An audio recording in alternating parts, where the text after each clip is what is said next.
The individual who passed out is Jack Masson, who is scheduled actually to give a workshop tomorrow. And he appears to be all right, but they're taking him down to the center for tests, and the hotel will provide him transportation back here if he is well enough to be with us tomorrow. So we I didn't see anything like that. So with that now, I think it's time to begin our program officially. And I want to thank you all for cooperating with the paramedic. And now I would like to introduce to you the president of the Humanist Society of Friends, the organization that is the primary sponsoring organization of this conference, the president, Mildred McAllister.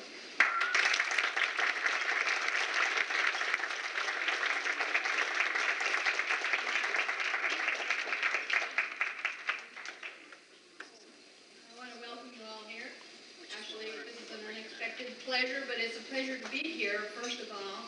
I'm also the chapter president of the local AHA chapter, the Humanist Association of the Greater Sacramento area. And it was at that chapter meeting that I first met Jack Trimpe. We were interested in finding some alternative to AA, but we didn't know what it was. And I was checking things out, couldn't find anything. I put it in the newsletter that we were interested in doing this. And one of our members who was an atheist, or still is an atheist, and has since moved away, got in touch with Jack. So Jack came over, because Jack was an atheist at the time, and still is. Jack came to the meeting, and he told me in about 10 minutes what he had been up to with his ideas on rational recovery and rational emotive therapy. And I said, Jack, that's it. And so that was in December, I think, '88. Following that, at the conference, AHA conference in San Jose, I introduced this to the American Humanist Association board of directors, of which I was a member, so I was their fish name. And they liked it too. So that's how I met Jack. I didn't get to meet Lois until a little bit later. We had wonderful times. We had a kinship group in our chapter, and they were coming to that group for quite a while. In spite of Jack's busyness getting the Rational Recovery group started, he'd come over and relax at the kinship group a couple of times a month, so that was great.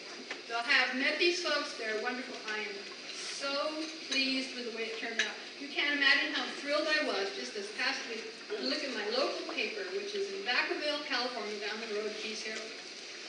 What was in the paper was, where you can go to get help. There was Rational Recovery. They have a group in Fairfield now, 10 miles from my home, and they advertised it in the local paper. That is fantastic. So without any further ado in talking on my part, I will introduce to you Jack Trimpe and Lois Trimpe.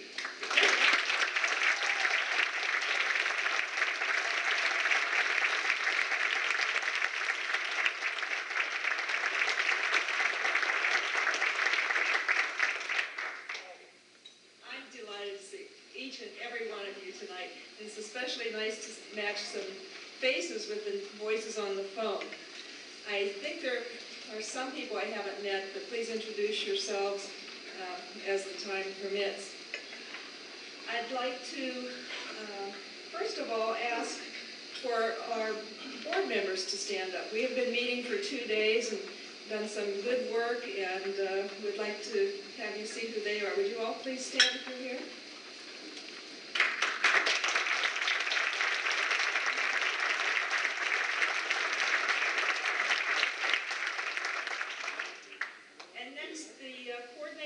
Advisors of the groups, would you stand?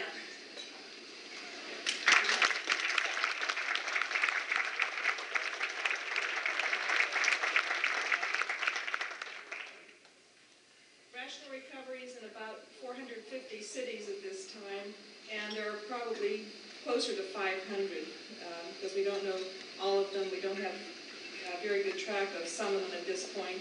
When they're in transition, when groups are not functioning, we take them off the list, and sometimes we're behind or ahead on that. So it's a rapidly expanding phenomenon, and it's largely thanks to all these folks out here who get the message out to their local communities that we now have democracy in addiction care.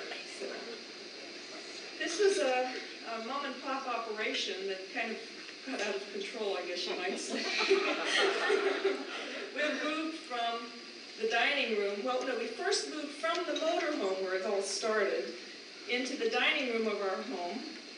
Then we moved to the whole downstairs, and now we're ready to move to an office in town, and we have 2 employees. You'll see them tomorrow. They'll be at the table selling our books and journals and things, Elaine and Riley. So they'd like to meet you too, so introduce yourselves to them. You probably have talked to them on the phone as well. And one last thing before I say some other remarks. We do have some openings for employees at our residential treatment center, so if you're interested, or if you know people in your cities who are interested, please let us know or send in resumes. We'd like to maybe do some business with some of our own people here. I was looking through some of the names and just trying to match some stories with some people, and my remarks, will, of course, will be very brief tonight, but I wanted you to know that we have our own Bill W.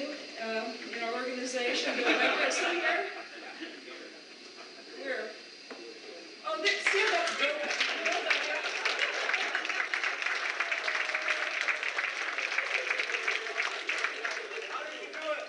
Bill W. is our advisor in Reno. We also have Dr. Bob, but Dr. Bob is in Texas and unable to join us, Dr. Bob Dane.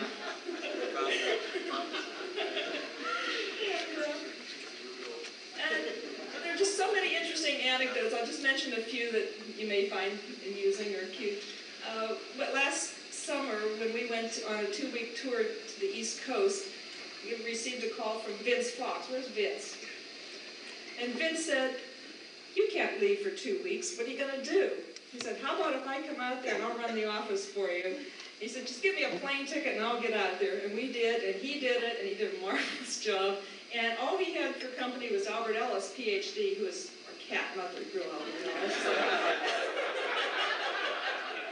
So Vince and Albert hit it off for a few weeks, but Albert Ellis is a little schizo. I don't know what he did to him. He's okay now. I think maybe Vince tried some RR on him and it didn't work. We have people here from Maryland, from Massachusetts, from a lot of places on the East Coast. We have Indianapolis, we have Florida, points all over the map, and of course from our own California. Okay.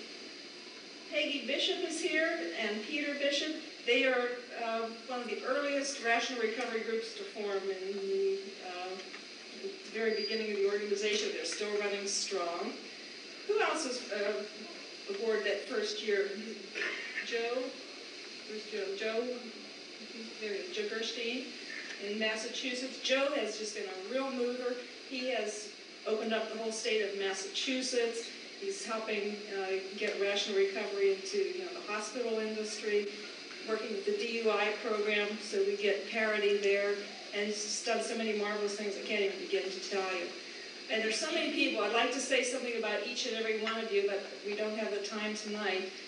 Just suffice it to say for now, thanks so much, folks. We appreciate all of it, and it wouldn't happen without you.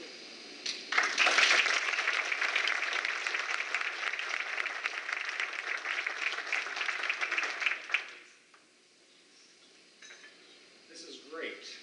I'm greatly gratified to see the turnout that we have today. I'm also very happy about the performance of our board for the last couple of days.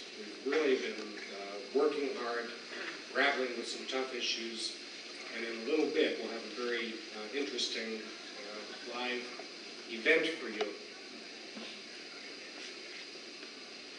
The presentation that I have is not very long. I am quite capable of talking from now until midnight, but so are the other people who follow me, so I won't tramp on their toes too much. But there are 2 parts to what I have to say tonight. First is the serious part that suggests what might come to follow. It's the funny part, and we'll get to that after we finish this actually serious part. The Board of Directors has hammered out, we didn't use hammers, we felt like it sometimes, but we have hammered out the Articles of Incorporation for Rational Recovery Self-Help Network. For the last several years, 3+ years, we have been a part of the American Humanist Association within the Humanist Society of Friends.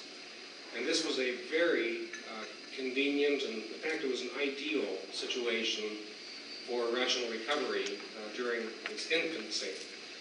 But the time has come when it's no longer useful to be a part of an organization which is technically a religious organization, and our agenda and not our feelings are pulling us away from a formal relationship with HSOF and AHA. We will develop a resolution of understanding and appreciation, gratitude, if you will, toward AHA, because without them, as you know, we very likely would not even be here. It's very difficult in these times to get the word out of a very unusual message. Given the realities of mass communication, this is not a society where you can really stand up and be heard. But the AHA helped us to be heard, and that's how they act as a catalyst for us when we needed it most. The history of rational recovery has been told, I think, often enough that I won't get into that this evening. Very briefly, I was unhappy with AA when I turned to them for some help, and they were a little unhappy with me too. They've gotten more unhappy with me over the years. But at any rate, that history is history. And what I would like to do now is invite the interim board of Rational Recovery Self-Help Network to come forward. I'm going to pull this table over, and we're going to actually sign, the 5 of us are going to sign the interim, or sign the Articles of the Confederation, not Confederation, Incorporation. Confederation. And then it'll be a finality, so bear with me for a moment.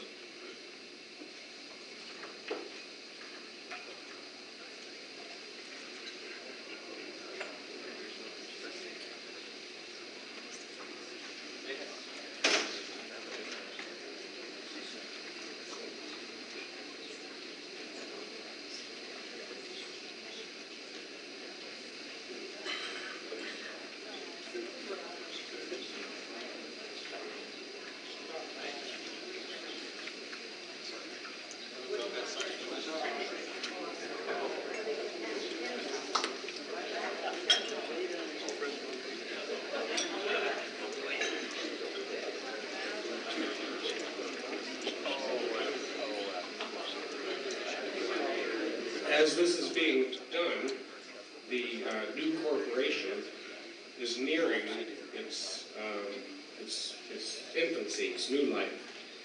It'll probably take a whole couple of months in order for this to be processed through the Secretary of State and other bureaucrats, including the IRS, who want to take a look at how we do things.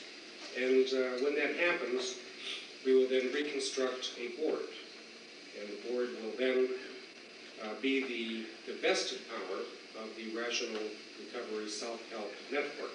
And the role of the director, as you know, then becomes secondary to the board. This is an important change in the way that we're doing business within Rational Recovery.